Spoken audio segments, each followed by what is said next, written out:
Hello everyone! For this video, we will make sweet and sour sauce for chicken. Before we start cooking, prepare the following.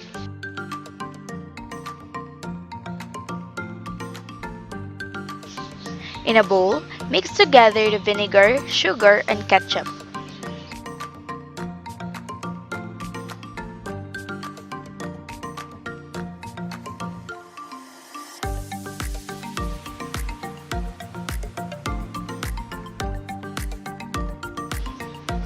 Mix it until the sugar is dissolved and the ingredients are mixed together.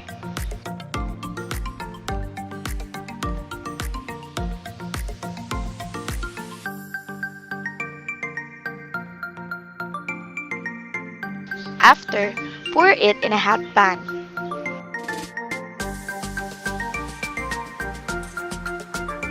Stir it constantly.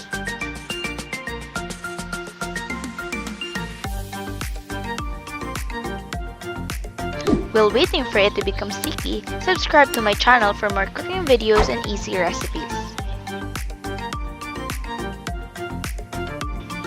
When it is already sticky, add the chicken and stir it so that the chicken will be covered with the sauce.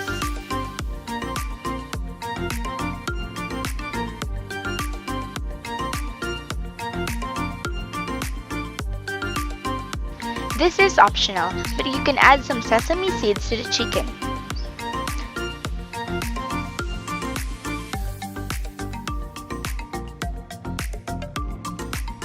Tada! Chicken and sweet and sour sauce is ready. Serve it and enjoy!